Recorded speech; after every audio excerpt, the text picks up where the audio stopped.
Carl is next. Carl says, Lauren, this is a recording I made at my local homeware store. Management to the tills, please.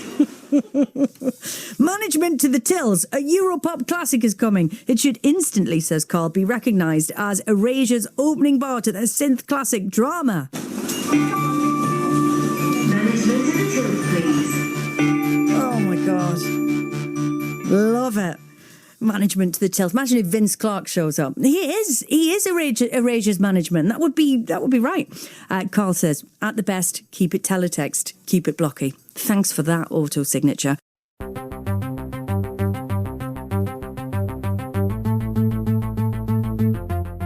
Hello, I'm Carl, and welcome to Byte High No Limit. Byte High No Limit is a podcast about people's relationship with technology. And the Teletext People series speaks to people who are involved with keeping the blocky medium alive, people who used to work in Teletext back in the day, before its switch off in 2012. And in this episode, we're speaking to John Earls, who was editor of Planet Sound on Teletext between 1997 and 2009, which incidentally was the last year that Teletext ran on terrestrial television. That's Teletext with a capital T, of course. CFAX was to run until 2012 on the BBC. We started by discussing John's first recollections of using Teletext himself. To answer the question about, my own first experience of Teletext, it's actually broadly similar to Paul Rose's. I'm not exactly sure how old Paul is, but I was also someone who grew up watching, reading Teletext, mid to late 80s, and got into it through the entertainment pages. Again, like Paul, I don't have any specific memories of when I first encountered it. I don't remember a Teletext house being, a Teletext TV set being a big deal in our house. But I do remember at some point, and it coincided with me wanting to be a journalist. So unlike Paul kind of taking the anarchic approach, I was someone who kind of studied it a little bit more journalistically, and as much as anyone studies anything journalistic when you're like 14 years old. But I was reading the entertainment pages and the music pages, Blue Suede Views, as was on Oracle, which were run by a guy called Chris Fuller. And I've never met Chris Fuller, and I don't know of him being on social media or anything like that. But I kind of owe him a big thank you, because as part of thinking, I'd like to be a journalist, and, music being one of my big passions, obviously, the first thing I ever had published long before I became a journalist was a reader's review of an album by a band called Westworld in 1987, I think it'd be, maybe 86. And I think I was 14 at the time, and it was just like, a reader's review, because they ran reader's reviews every weekend on Blue Suede Views. And the first one was Westworld. Second one was an ABC album called Absolutely, I think it was called. But anyway, that was like, about a month later. And that was literally my first experience, A, of having anything published at all, and B, obviously, of course, it being proto-teletext, was my name on screen on the TV, as ephemeral as that was, and as ephemeral as that continued to be when I professionally worked for it for 10 years. So, I was just a fan of it.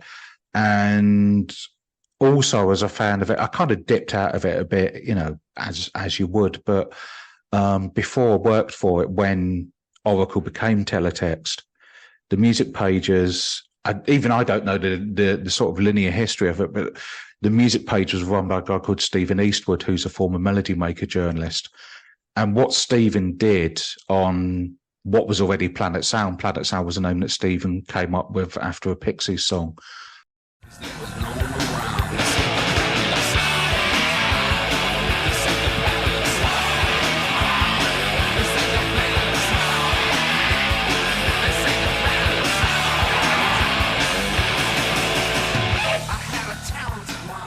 What Stephen did editing Planet Sound was absolutely fantastic. He created a template that I basically worked to throughout my time there, and did a great job of making it slightly anarchic, very kind of individualistic voice, but also very authoritative within that, in that you had to have a broad range, or Stephen made it appear you had to have a broad range. You could interview I have a memory, and I don't know if this is a false memory, that Stephen interviewed Eminem for it. Now, the idea of Eminem talking to Teletext is just like off the scale, strange. And I had my own encounters with American musicians trying to explain Teletext to them, but Eminem would have been a particularly strange one. But I remember Stephen got some really big names for it. You know, I remember a Blur interview on Super Furry Animals. You know, he was just able to consistently knock it out of the park. And you know, before I thought I could work for it, before I thought it was, not that it was impossible because I wasn't a good enough journalist, just that it was just like Stephen seemed to be Planet Sound. You know, it was like the identities were very much mixed in with a journalist at that time. And I think to a certain extent, I maybe carried that on when I worked for Planet Sound. But, you know, it was just a great hidden music magazine that was removed from the mainstream enough that you could get away with stuff that you couldn't do in Enemy and Melody Maker and Select and Q and, you know, all the other big music magazines at the time. And that's what made it so good to read and, you know, a goal to work for before I did work for it. So how did the, did the bands actually seek out Planet Sound as a part of the publicity round? Or was it a case that you needed to get access? Some did, some didn't. I mean, there were musicians who were big fans of Planet Sound, but equally a large part of the day was trying to, you know, I mean, Teletext, Planet Sound closed as part of Teletext editorial closing in 2009. And throughout my decade there, and I'm sure it was the same for Stephen, that your battle would always be to get big names to be interviewed for it. Obviously, but there were enough. I think we had a reputation as being able to break new artists. You know, I think that's what I'm kind of proudest of my time at Planet Sound, that, you know, for that decade, we became a good place that would write about new music. And I think it's, you know, it's fairly obvious to say that if you were among the first people, if not the first people to write about an artist, that loyalty would be repaid. So, you know, if I wrote about someone in 2000, they continue to want to be interviewed us, you know, throughout the rest of their career. I mean, Elbow would be a good example of that. Kaiser Chiefs as well. A lot of noughties artists did get their first break through Teletext and therefore would continue to be interviewed by us. But then there were, you know, perhaps unlikely musicians who loved Teletext. The classic go-to one would be Nicky Wires from Manic Street Preachers, who he was an absolute Teletext obsessive, and Planet Sound being part of that.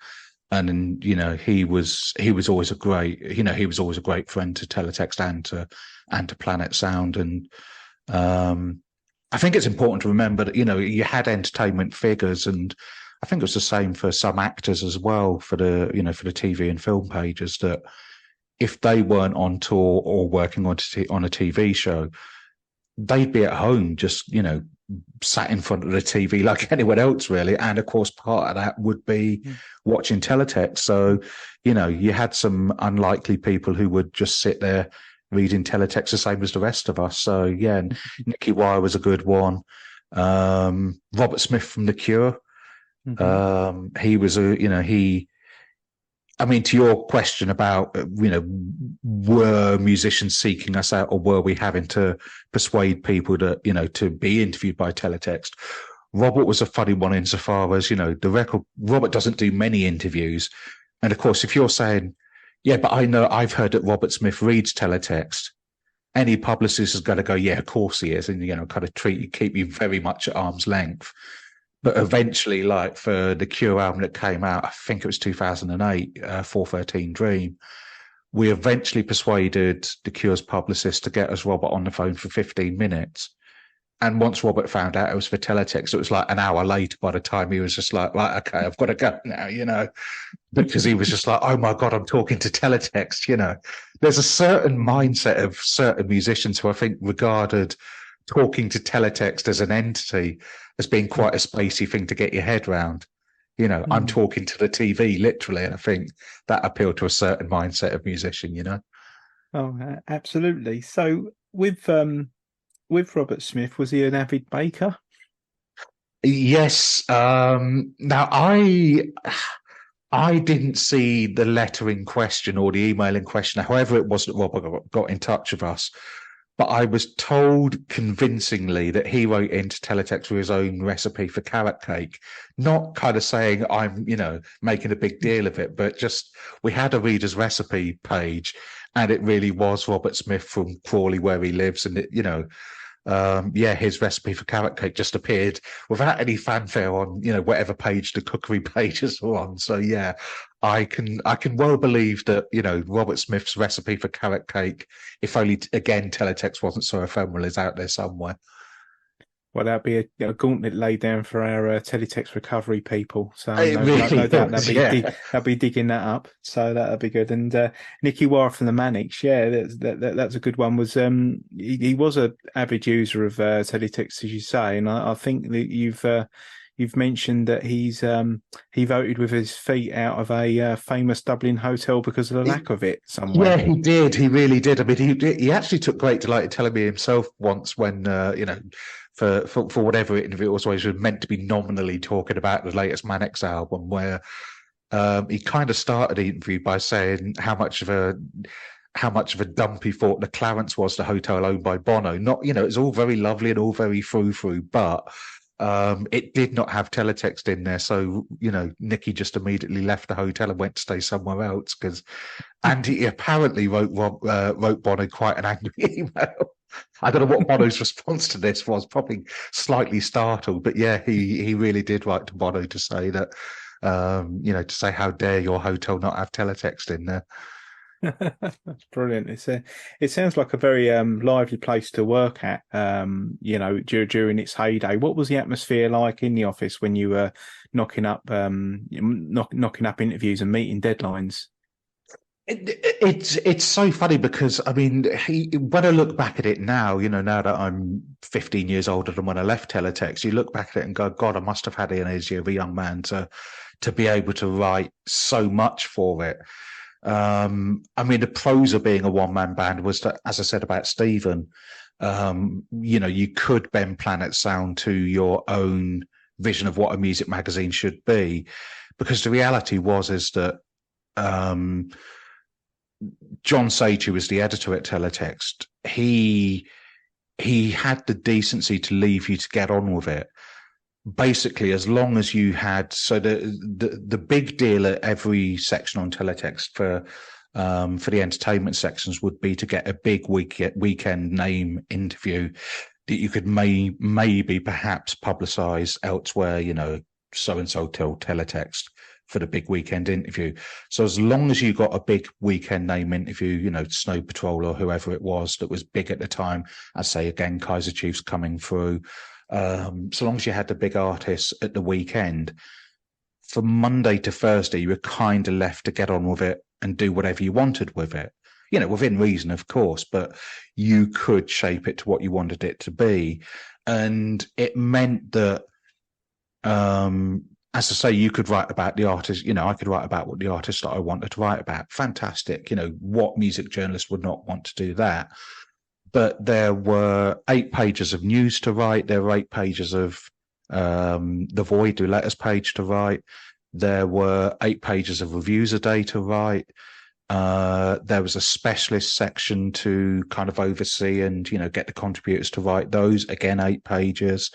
There was, the charts came in separately from the official charts company, the charts compilers. But you're talking kind of about 40 pages a day to write, each of about 90 words. So, I can't do the maths particularly, but it was a lot of words every single day. But sounds punishing, but, if you're someone who has the time to do that, it's absolutely the dream job. It's the dream job. And I wish it still existed to a certain extent. I'm not saying, as much as Teletext itself is missed, it is the dream job for someone I joined Teletext when I was 27, 28.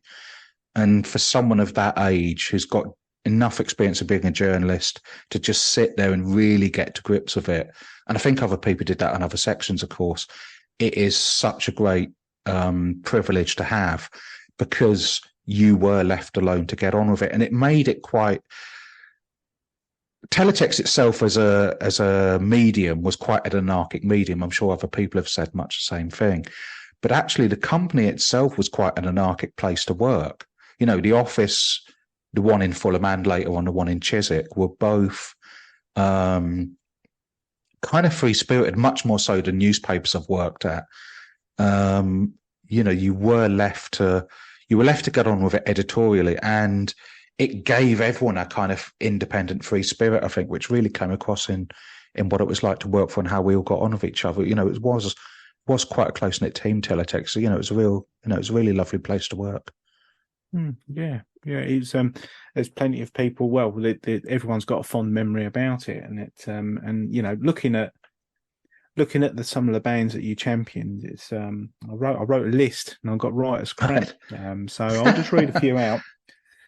So you know, I've got the Artic Monkeys, Kaiser Chiefs, Razorlight, Arcade Fire, Franz Ferdinand, Keane, the Editors, Snow Patrol, the Klaxons, Kasabian, Hardfire, Elbow, The Feeling, Scissor Sister, the Guillemots, Amy Winehouse, and Dizzee Rascal, and there were quite a few more than that. But I mean that's someone of my age's latest album collection. You know, it's sort of like you know, and it's incredible that that so many bands were championed through your magazine.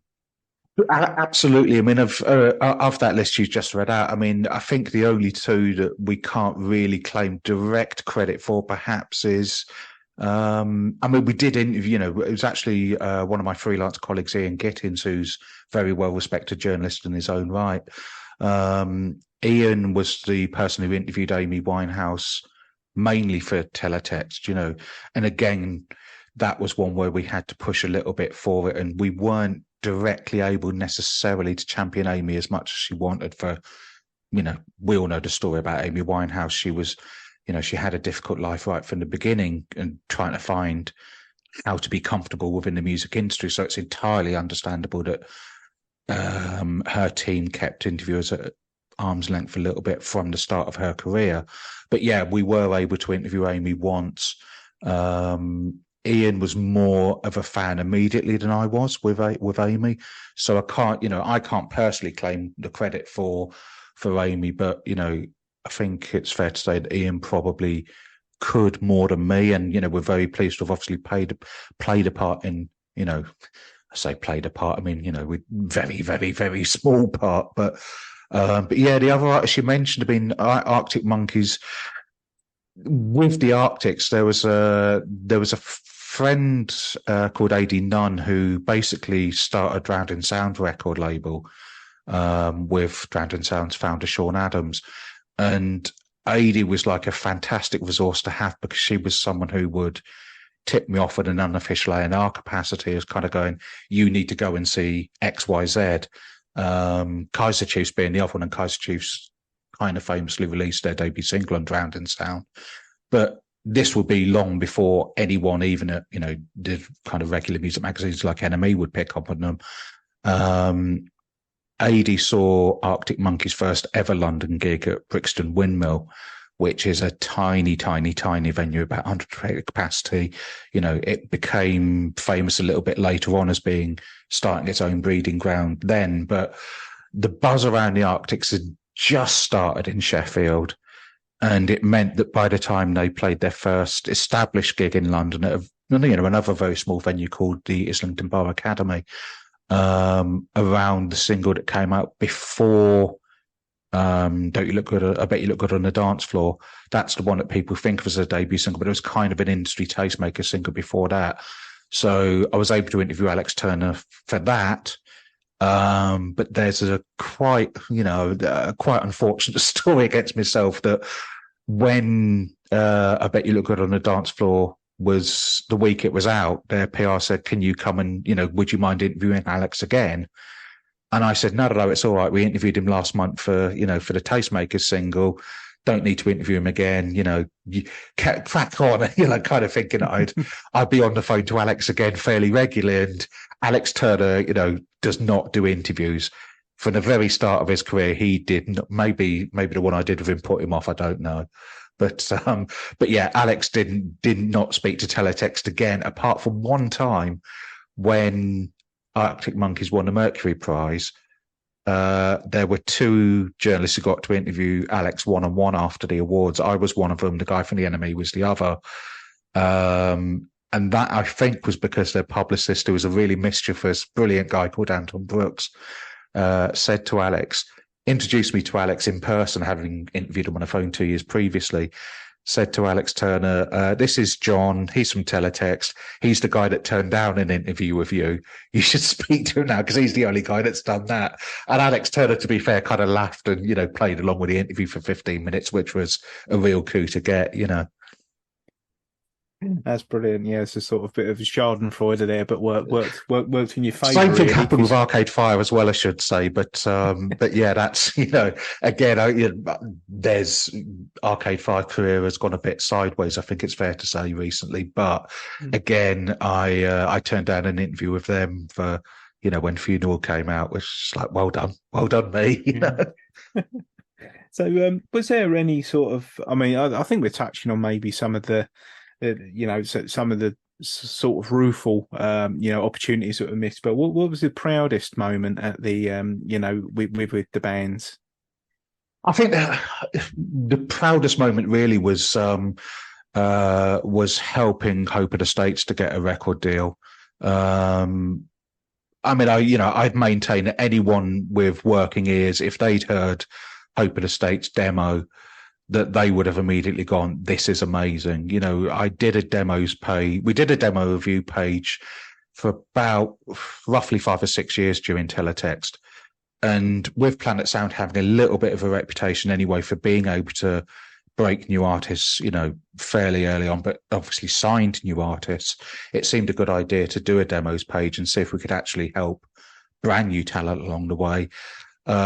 We had some bands who went on to be established come through those pages, like Maximo Park, most famously Calvin Harris. He sent a demo in, which I think was might have been under his real name, Adam Giles, before he came up with the Calvin Harris identity. What became of that demo, I wish I knew, because that might be worth a few quid now. But I remember that one, that was one we gave 5 stars to. But yeah, with Hope of the States, it was just this amazing, amazing demo of a song called Black Dollar Bills, which went on to become one of their singles.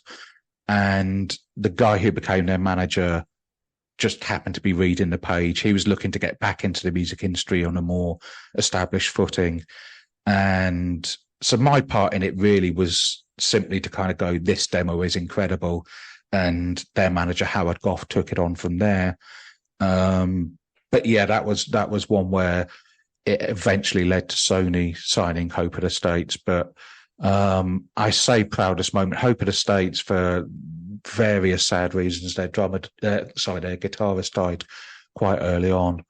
They were a band who never quite fulfilled their potential for perfectly understandable reasons, but they were an incredible band. And, if my demo review got them anywhere at all, I'm so pleased to have been part of that. But yeah, they were an astonishing band. And funnily enough, the other band that Howard managed through, again, him reading a demo review and going, right, okay, this worked with Hope of the States. Let's see if this band go on to be anything, was a band called Komakino. And Komakino went through the industry mill a little bit. It didn't quite work out for them in terms of getting signed. But again, their demo was amazing. They didn't go on to do much, but funnily enough, their bassist now plays with Yard Act. Oh. And yeah, and I didn't kind of put 2 and 2 together until I interviewed Ryan on Zoom, for a Yard Act interview about 18 months ago. He went, John, it's me. And it's like, oh my God, yeah. Great, so it's great that Yard Act finally giving, one member of Komakina the industry recognition they should have always had. But there weren't necessarily many specific instances that I was proud of in that regard, that I can kind of go, oh my God, we did this, we did that. But I think it was more consistently being able to kind of say, again, going back to that list you were saying earlier, Elbow, Franz Ferdinand, etc., that I was able to be someone on top of it fairly early on, because I was going to, you know, in my height at Teletext of really going, I can't believe I'm doing this and getting paid for it. I was probably going to 4 or 5 gigs a week, you know, and some of those would obviously be, you know, the big, you know, the absolute biggest gigs, but I would probably go and see 1 or 2 new bands a week. And of course, you know, for every Elbow or Kaiser Chiefs, there would be bands, you know, like the Maybes or Dave or whoever, that were amazing. And I kind of thought, oh my, you know, these are going to be the next big thing. And I championed them as much as I championed Kaiser Chiefs. And they didn't go on to be household names, but, you know, I'm still kind of almost as proud to have championed the ones that didn't make it, who, you know, it's the industry's fault, not mine, or, you know, it's, you know, there are some, you know, there are always amazing bands who don't make it, and that, you know, that still carries on today, obviously. But, you know, I think it was good that we did at least spot things early on, it's fair to say. Mm-hmm. You provided an excellent platform to a lot of the bands that were coming through, and it was just really down to the fickleness of the public and maybe their management and what decisions they make sometimes. Did you get many demo tapes sent through? Were you sort of like surrounded, like, you know, I've got visions of John Peel surrounded by loads of demo tapes and giving them, like, you know, half a minute each? Was it similar with you? It was, yeah, it was broadly similar, to be honest. I mean, certainly because, as I say, going back to what I was saying about the general workload of it, you know, I mean, there wasn't, you know, John Peel had nothing else to do, God bless him. But no, we probably got, I'm guessing, about 15 to 20 demos a week, maybe. And we had space to review 8. So we tried to, I think it was a combination of the ones most likely to succeed, or the ones that had something about them, or just occasionally, to be perfectly honest, you know, ones which were comedically bad, and you just kind of, you know, you'd let out your bad jokes. Yeah, I was going to just bring on a listener's question, actually, because a listener, Dan Farrimond, actually did want to know how many. Well, you sent many demo tapes, and do you know, what was the funniest one you remember? But I'm not sure for legal reasons whether you can say or not. Well, I mean, to be honest, I mean, I think the one I got wrong commercially was that, and again, going back to what I was saying about AD Nunn being such a good A&R scout, is that she persuaded a band called Art Brute to send a demo in, and in my opinion, that was one where AD had it all ends up wrong, and they were absolutely terrible. But, you know, they went on to have a fairly solid career, so, you know, I've got to hold my hands up and say that commercially I got that wrong. But, you know, they file under very much not for me, I think it's fair to say, about their music. But I think that's one where, from memory, I might have given that one 4 out of 10. And, you know, that was one where they, you know, as I say, they certainly went on to be on Top of the Pops, which was the theme of one of their songs, funnily enough. So, yeah. Yeah. Are there any instances where you're sort of like having to override your own judgment to be, I don't know, or maybe diplomatic, or give an act a benefit of the doubt, thinking that it's not something that you're particularly keen on, but you think that your readers would like? Absolutely. I mean, to be fair, the funny thing is about that side of things is that I probably got better at that with maturity and with after I left Teletext. I think to a certain extent on Planet Sound, it was so much my own agency that I probably got lost in my own ego for a while there, and would slag something off because, you know, if I didn't like it, it must be terrible, which of course is the wrong way to look at it. And I think there was an element that heavy metal just isn't my thing. You know, it just doesn't do anything for me. You know, a couple of exceptions, but it's not for me. And metal bands got a fairly unfair showing on Teletext. And I think that was one of the reasons why me and I think possibly Colin Irwin, who was my immediate boss on Planet Sound, decided at some point that we should have a specialist section. So we'd have a specialist folk section that Colin did. We'd have a specialist metal section. We had a specialist hip hop section. I forget what the other ones were, but, you know, we certainly had specialist sections that would correct that to a certain extent. I mean, I'd like to say that I was able to put personal bias aside and be able to recognize something that was not necessarily for me, but, you know, had great appeal to fans of that genre or fans of that artist. But at Planet Sound, looking back on it on the time that I was there, I was certainly far less adept at that than I think I would be now, which I think comes from, just to digress briefly, Kim Carr, Kim Dawson as was. Kim, while I was doing Planet Sound, Kim ran the Club 140 pop pages, like the teen pop pages, which is actually where I started out before working on Planet Sound. Kim went on to be the editor of the Daily Star's music page, and I started freelancing for them through Kim in about 2011, and I still to this day, 12 years later, I write the album reviews for the Daily Star, 4 a week. And if you're doing 4 a week, which have to be the 4 biggest commercial records of the week, you soon learn that's a great hip hop album, that's a great metal album, or, you know, you can still tell if it's lazy for whatever genre it is.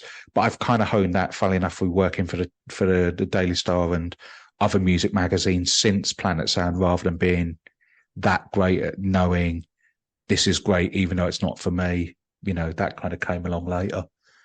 So with when you're working at Planet Sound, you always seem to be more outspoken, and a chap called Dr. No Vocal Cords sent in a question, John. Right, okay. So it's I'm not sure if he has vocal cords or not, but he said that Planet Sound, like Digitize, always seem to be more outspoken and freeform from the safe BBC equivalents. Was there something that was encouraged? And how did you view the BBC rivals? Did you get to know any of them?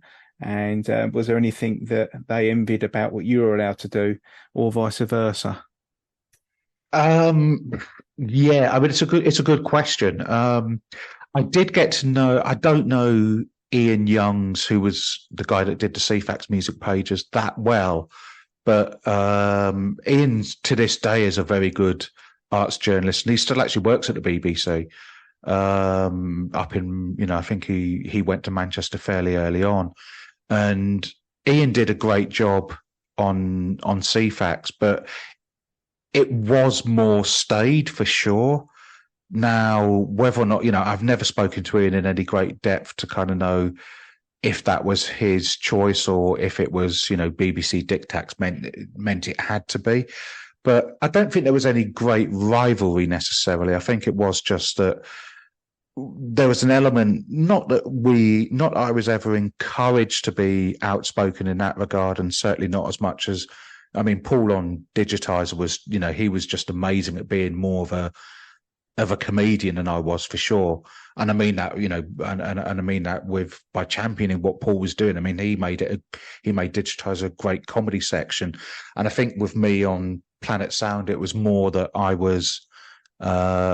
probably took the music too seriously to ever go fully down that road as much as Paul did, and I wouldn't have had the talent that Paul does anyway for that side of things. But I think it was the case that I kind of took Stephen Eastwood's lead from what Stephen did on Planet Sound and kind of ran with it. That, as I say, the template was already there, that you could almost do what you wanted within reason.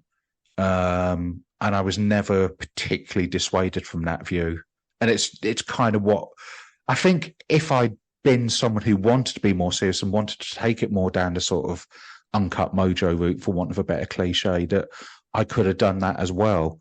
But it just became the voice that whatever writing voice I had at that time, you know, that's what I brought to it. And I think if I'd left, that someone else would have brought their own voice to it. So if it was freeform and entertaining, I'll very happily take that. But that was, you know, it wasn't necessarily too deliberate a policy. Mm-hmm. Yeah. So with working at Teletext service, you were there sort of round about the winding up time. and your service actually moved over to the digital service, didn't it? I think it went over to yes and no. Yeah. Yeah. It was kind of a bone of contention that Planet Sound wasn't one of the ones chosen to migrate with any bonus content to the digital world. Now, I'll be honest with you, I can't remember the exact reasons for that. I can't remember, if I'd forced it, could I have got it on there? To a certain extent, I would have to hold my hands up and say that it wasn't something that I thought was necessarily the best idea in the world anyway. I was someone who was, at the time, foolishly, obviously, in retrospect, a bit of an internet naysayer to an extent, because I just kind of thought that Teletext lived separately and could live separately. Now, that's a massive mistake on my part, but Teletext digital, there's 1,000,001 stories and 1,000,001 different takes about why Teletext didn't go online, didn't make best use of digital technology as it could have done. My own particular take on that is that effectively Teletext gambled on digital TV, or on ITV digital as was.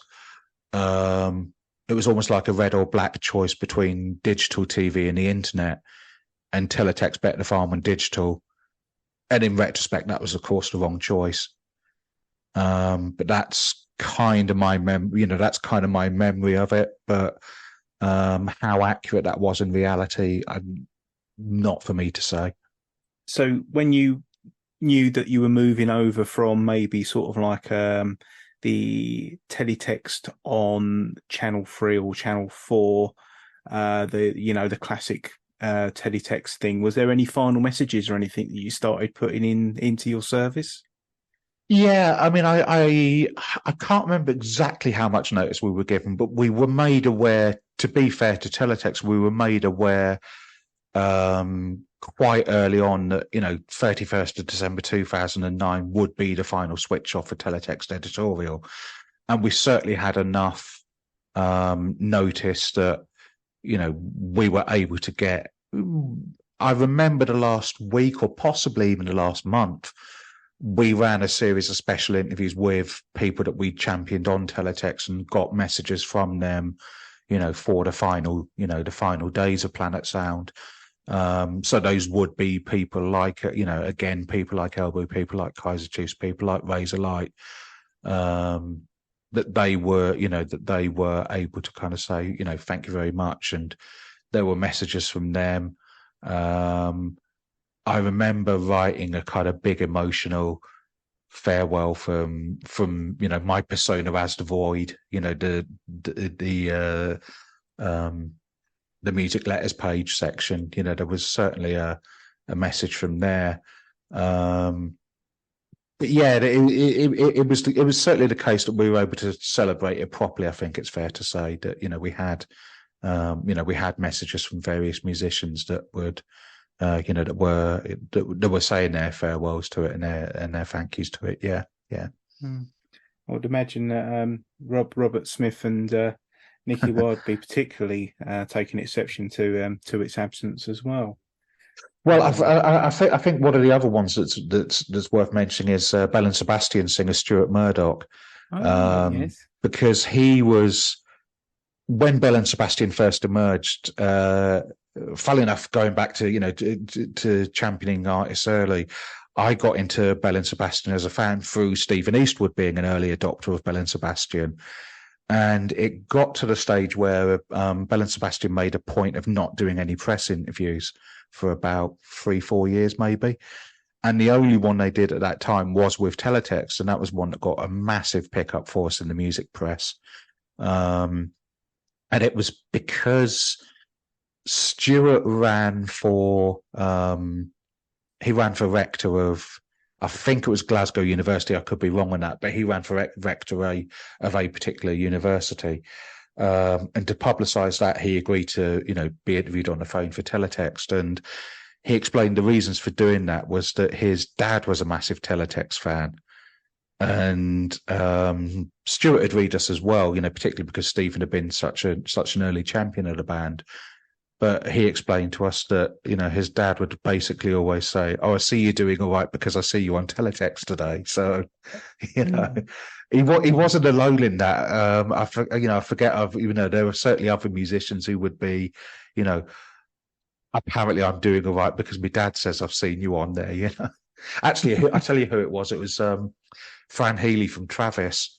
When Travis were at their height, his Fran's aunt Babs became a bit of a cult figure on Teletext because she'd write in it got to the stage where she'd send us Christmas cards every year. But Fran mentioned in an interview once that, oh, my aunt Babs reads Teletext, and she, you know, she'll occasionally phone up and say, "Oh, I see you on Planet Sound again, Fran." And, you know, meanwhile, Travis is selling like 5 million albums. But, you know, the big deal for Aunt Babs was that they were on Planet Sound. You know, that was quite a nice one to have at when Travis was selling a shed load of records that we were still able to get hold of Fran Healy for, you know, for half an hour because of his aunt, basically. That's good. Yeah. I can imagine her wheeling in half the street to wait for the page to flick round on exactly. It was exactly that. Come up. Yeah. So I mean, with the amount of publications there were then, I mean, you're sort of talking about Melody Maker, NME, Select, Kerrang, and many more ones that I didn't read. The Fly was coming through. The Fly was doing really well. Clash, I mean, there was a lot of competition. Yeah, for sure. Yeah.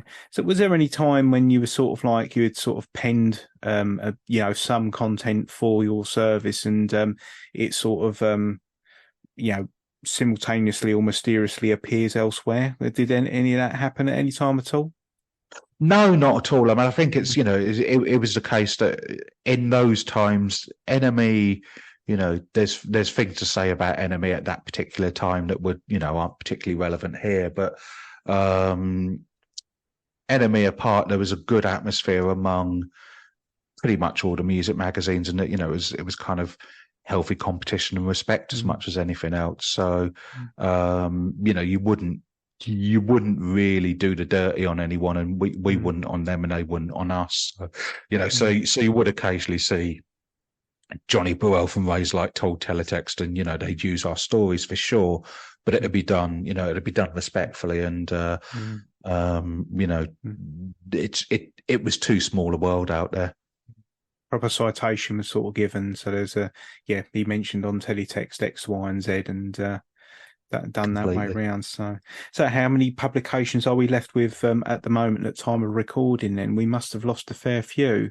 I mean, funnily enough, we're on the day that we're recording this, NME has announced it's going back into print as a bi-monthly. You know, that's going to come out every 2 months. So that's, you know, that's fantastic news. And you know, the NME now is a much more respectfully run publication than it was in the Planet Sound days, and that's as much as I'll say on that. But but yeah, it's, you know, and you know, it's there's not that many, you know, of course there's not that many music publications, but there's not that many print publications generally. I mean, I'm lucky enough that I write for Record Collector, and I edit some of the special editions of Record Collector devoted to particular artists.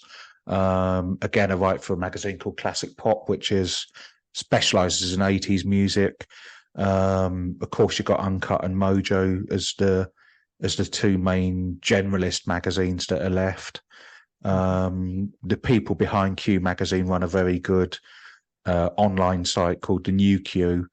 So, you know, that survives, you know, in its own little digital haven, and is, you know, that's really well done. But yeah, I think, funnily enough, since Planet Sound and Teletext closed in 2009, it's like publications like Classic Pop and its sister publication Vintage Rock, which is a kind of rock and roll era magazine. It's like magazines that have got their own specialist niche tend to be the ones that get launched and succeed, that aren't the mass publications that Q or Old School NME or Melody Maker were, but, you know, they've got their own devoted audience. You know, I think that's kind of where the print future of or the print current state of music magazines is at the moment, for sure. I guess we're forgetting smash hits as well, which was the most people's entry drug into music journalism. Well, I mean, good Lord, I mean, yeah, smash hits. I mean, you know, that's that was an amazing magazine throughout the 80s, and much missed in its 80s state. And I mean, I think, you know, personally speaking, I wish that there were more magazines. I mean, Uncut and Mojo they obviously do a fantastic job for their audience, but in terms of Planet Sound breaking new artists, it's a shame that there's no real generalist publications like I hope Planet Sound was. That, you know, there's not that many generalist publications that take a chance on new artists. You know, I mean, to digress a bit again, there's a lot of new talent that has to kind of thrive outside the industry that would appeal to the mass market and does well sales wise, and, you know, artists that have number one albums that for a myriad of reasons, you know, do not get written about by the music press. And it's, you know, it's a shame there's not generalist publications that would perhaps write about those artists. And I think the music industry is poorer for it. Yeah, I would find that it's a sweeping generalisation probably of most people my age that watch Top of the Pops reruns on BBC4, that them days have gone for good. And you do wonder how a band will actually, you know, thrive and survive. I mean, you look at bands like maybe Wet Leg and things, you know, and their ilk now that get a bit of play on radio. I don't think it's particularly fair to have that view, insofar as, you know, I'm sure if I was, you know, 28-year-old me would be all over Wet Leg, and they're plainly a great band. And I think, you know, I don't think it's ever wise to kind of say music isn't as good as it was in my day. I think what is fair, going back to what I was just saying, is that the good talent that's out there isn't championed as much as it was, perhaps. But I think that's part of the, you know, certainly it feeds into the debate about streaming, that streaming kind of creates its own little niches, so that great bands, great artists kind of get lost in their own little ghettos sometimes. And the singles chart has been broken for about 10 years now. And, you know, again, I don't know the solution to that. But I think if people get exposed to good music, I think that, you know, there's absolutely great bands who are smashing it at the moment. You know, lottery winners, Jamie Webster, Red Rum Club. You know, I can name a ton of bands who deserve to have the exposure now that they would have had 15, 20 years ago. You know, they're out there, and I think it's disappointing that the avenues aren't the same as they were. But again, you know, you look at gig venues closing left, right and centre, and that absolutely feeds into it, because the gig circuit is effectively a tenth of what it was, really. You know, it genuinely feels like it has been decimated, you know, in the proper sense of the word, that there's just fewer and fewer gig venues. So where do artists go to learn their trade? London is too expensive for bands to live in, and, you know, to learn their trade at venues like the Barfly and like the Dublin Castle, Bull and Gate. You know, there's so many venues that were great breeding grounds for new talent that just aren't there anymore, or have become more exclusive. And, you know, the cliche that's out there at the moment that you have to be independently wealthy to make it, it's not completely true, but there is an element of that. And as much as I think The Last Dinner Party are a fantastic band, the one criticism of them that's valid at the moment is that they seem to be from wealthy backgrounds. Now, of course, there's a history of great music made by middle-class people from, you know, even going back to the Beatles at art school. So, you know, we shouldn't criticize The Last Dinner Party, who are a great band, but the working class talent And again, I go back to, to artists like the lottery winners are having to do it outside of London. And I think what is a danger is that the industry now is a bit too London centric. And I would include the music press in that to a certain extent as well. But, it's a very complicated argument that, is almost worth a podcast series in itself, Yeah, it certainly is. I think I think that maybe the advantage of streaming is that you get everything you want when you want it at any time. But the perhaps one drawback of it is that there's no, because you silo your own beliefs, you silo your own music. You don't really need to be told by anyone what you'd like. But then you don't get told about other things on the back of that you might want to give a try as well. It's sort of like your friends' compilations tapes used to be good. Used to listen out for one. I used to listen out, say for Ned's Atomic Dustbin, and end up buying a Levelers album because he'd put that on before it. And it's that sort of curation, that public curation now that may be missing because of services like Planet Sound on Teletext is no longer there. People aren't just flicking through anymore to come by these things. But I'm sure I'm wrong in my observation. Like you say, you can't be that obtuse. There's a lot going on. Well, I think you're right about the curation side of things. That there isn't. The curation is less generalist and less, in some cases, less adroit than it would have been 20 years ago. Because, to your point, that the advantage of streaming is that you can have anything at any time. The disadvantage of streaming is that you can have anything at any time. It's just where do therefore, where do you go to find new music? And it's... Of course, there's New Music Friday. Of course, there's the playlists that do try to curate that, but it's kind of well known that the algorithms on streaming services, whether it be Spotify or Apple Music or Amazon or whatever, aren't entirely fairly run to genuinely underground new artists. And there's a big valid complaint from some artists who do very well, comparatively speaking, on the live circuit, that their streaming numbers aren't as huge as some artists, but those artists who can get big streaming numbers because they are airlifted onto those new music playlists for 1,000,001 different complicated reasons. Although they feature on these new music playlists, they play to tiny audiences because they're not actually ready. Either they're not ready for it or they've been hyped before they're ready for it.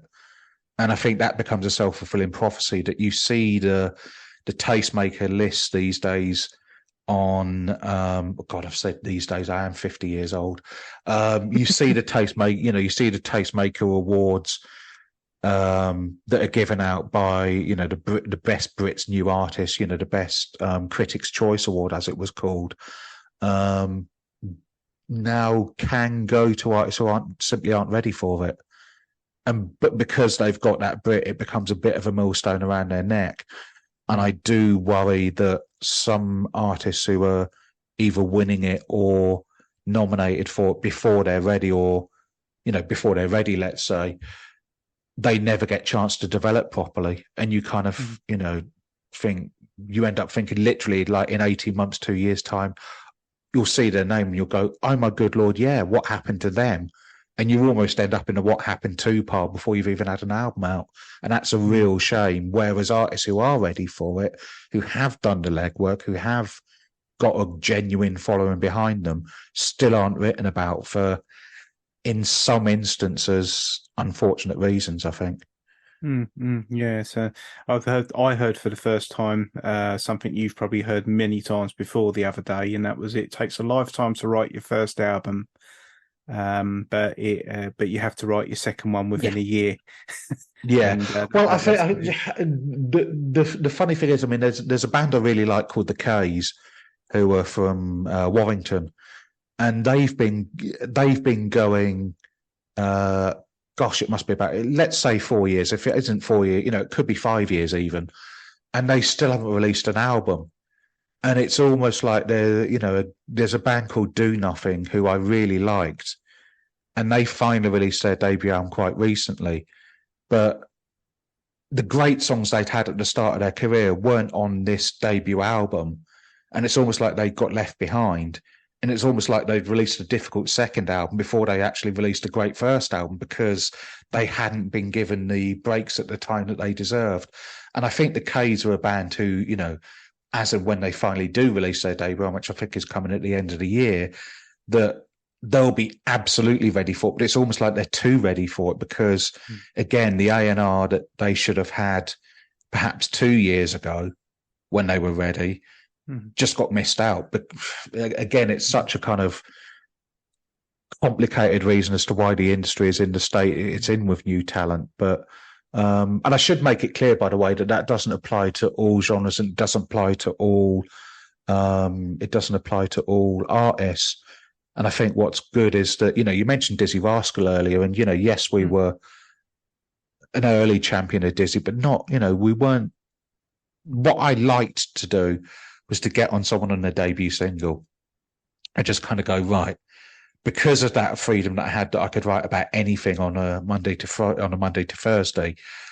I'd write about somebody who had a great debut single out and just give them their pretty much first interview, almost certainly their first national exposure.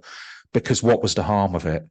For every Kaiser Chiefs, there was probably 6 or 7 bands I wrote about that did nothing. But I was able to write about them. But, again, hip hop wasn't my, I liked it, but I could in no way say I was an expert. Of course I wasn't, I wasn't the target audience for it, so nor should I be. But with someone like Dizzee, there was enough of a buzz around him from people who did know their hip hop that we were able to get onto him relatively early, probably 3 or 4 singles in.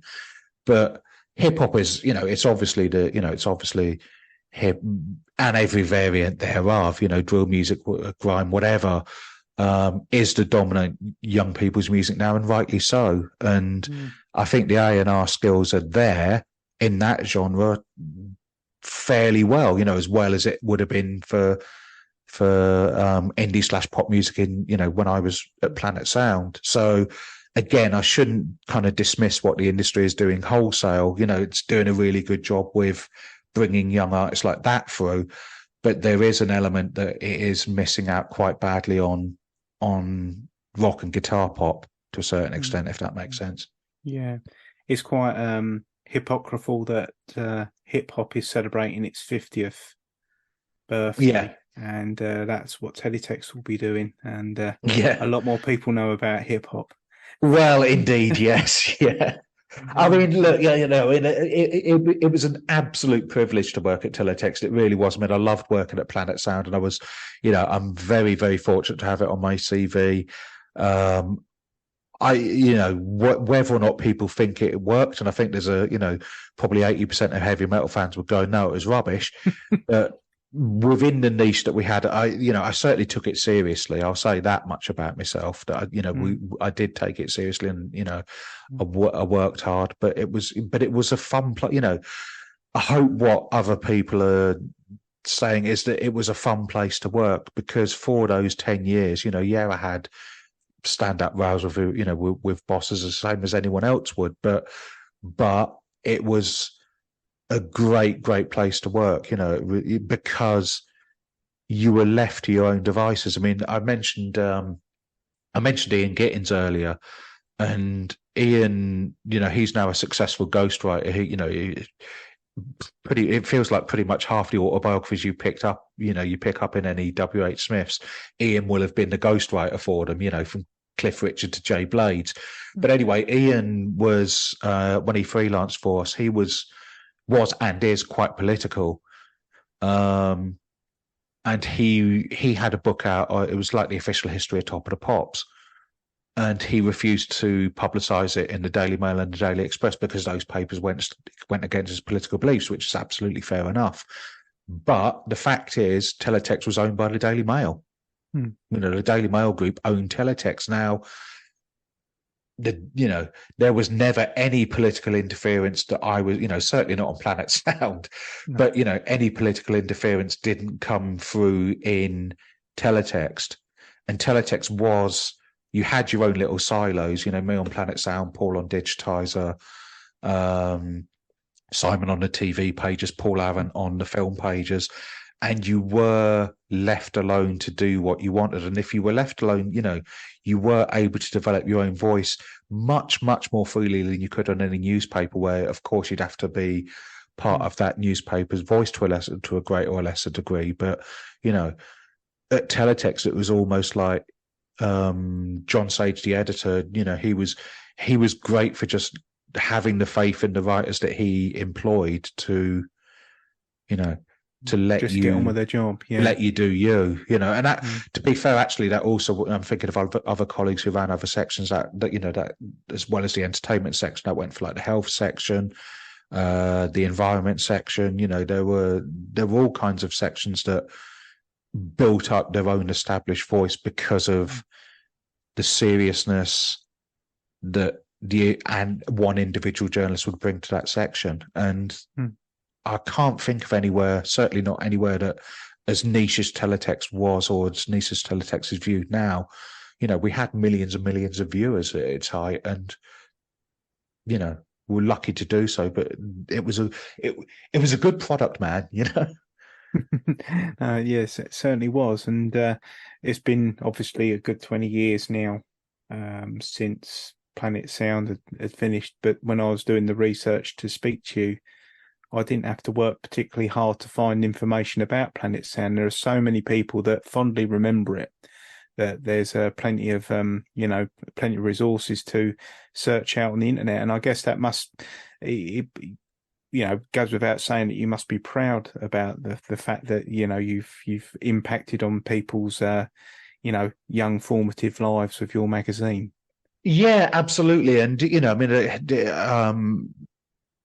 there are people who wrote to the Void who now have pretty high-flying jobs in the music industry, and that's absolutely great. And whatever part Planet Sound played in that, fantastic.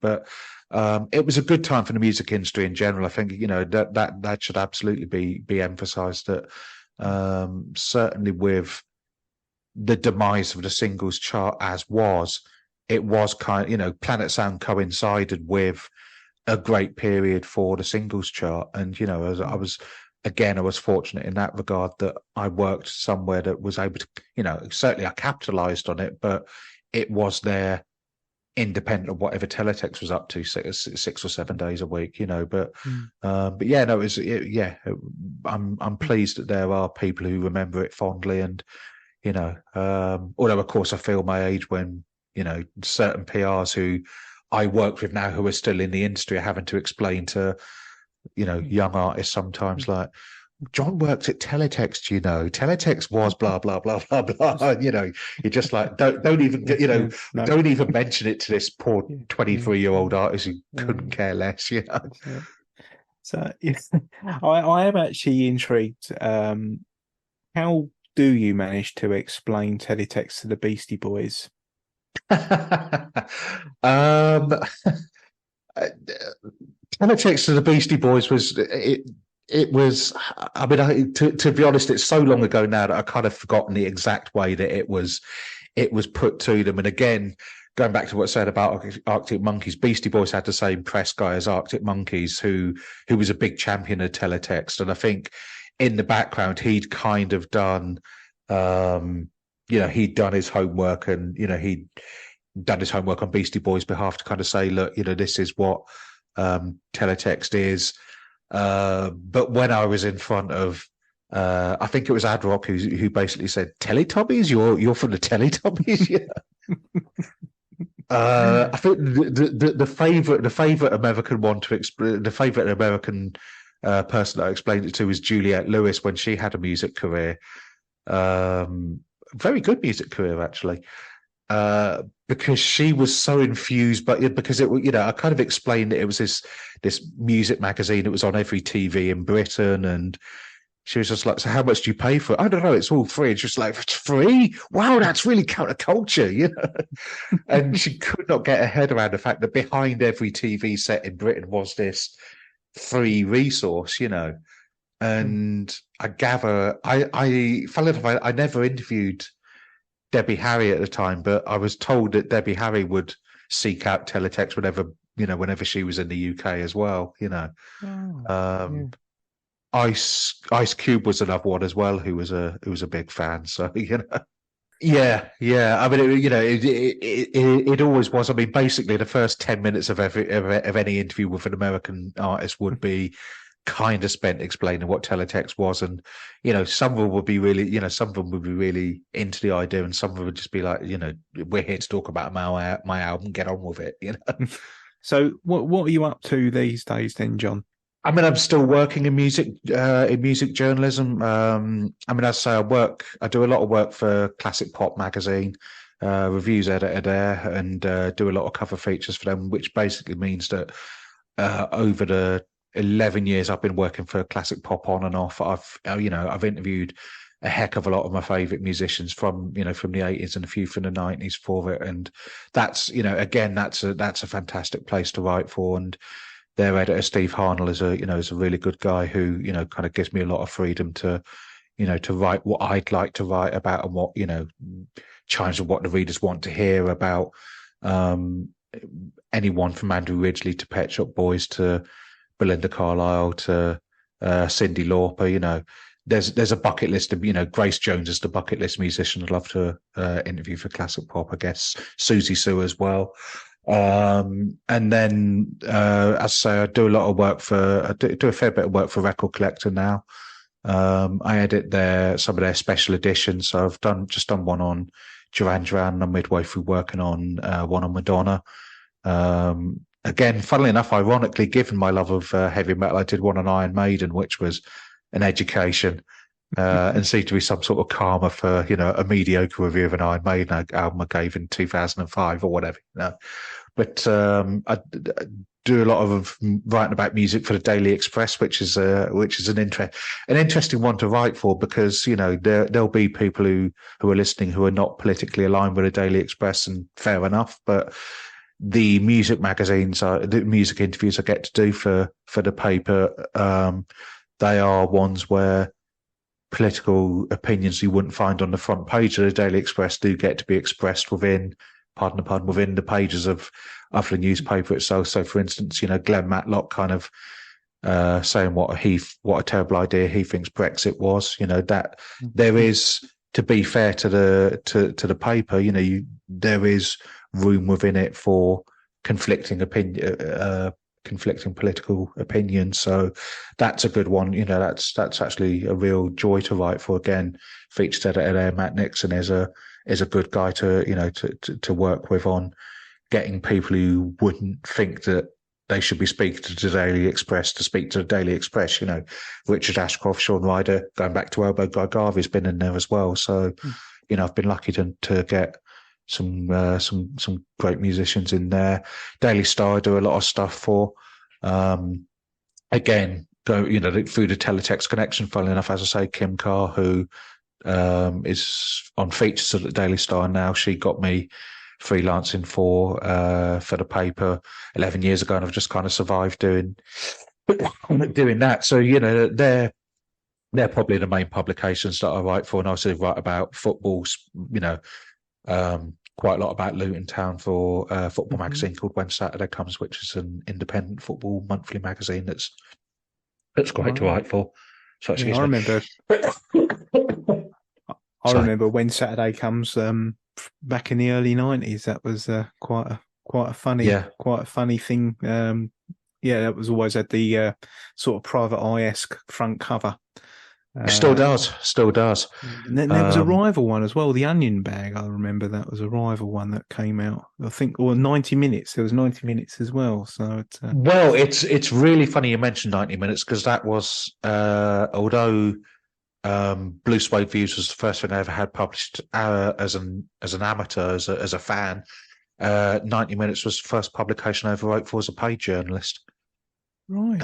When I left. When I finished my A-levels, I had a job going as junior reporter, and I didn't get the job, but I was offered some freelance work for it. So, aged 18, I rocked up to West Ham's training ground and interviewed West Ham's then manager Billy Bond. So, yeah, I'm well aware of 90 minutes, and around about the same time, I did some work experience when Saturday comes, and 33 years later, I'm still writing for them. Oh, that's brilliant to know, and it's nice to know that it's. Well, without blowing any smoke, John, it is the quality of the journalists that keep the publications alive. Bless you for saying so. I'll take that. That's no problem at all. Well, thanks very much, John, for sharing. No, it's been a pleasure. Thank you. I've really enjoyed talking all manner of things, and the music and football connection is always quite a strong one. And congratulations to Luton Town as well. Thank you. We're plastic pitch brethren, by the way, because I'm a Queen's Park Rangers fan. I'm glad I didn't mention that right at the beginning, but probably wise. Thank you, John. It's not the football podcast. I was speaking to Ian Westbrook, who was on BBC Sport. He's a Brentford fan, and then Mort Smith, who's a Fulham fan. So I upset everybody equally. So if you have any Watford fans on, let me know. Well, look, here's how much I don't care. Look, I'm drinking out an Arsenal mug. So there we go. And I've got Brentford one down there. I broke my QPR one years ago. So those ones never break for some reason. But that's but no, that's brilliant. Thank you so much. And no worries. It's been a pleasure. Thank you.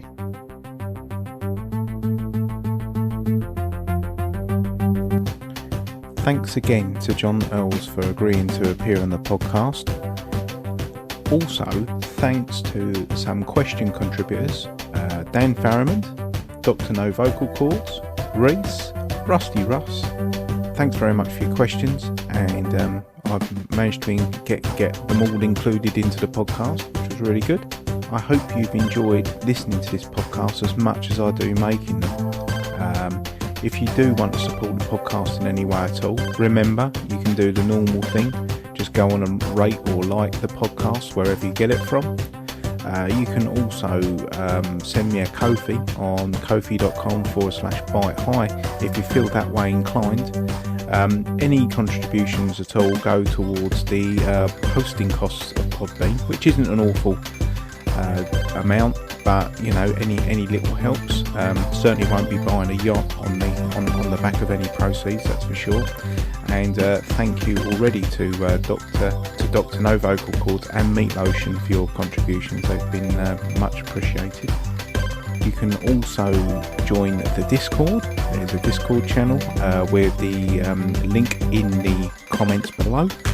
Teletext People is a Bite High No Limit production, and it is presented by me, Carl. And until next time, keep it blocky.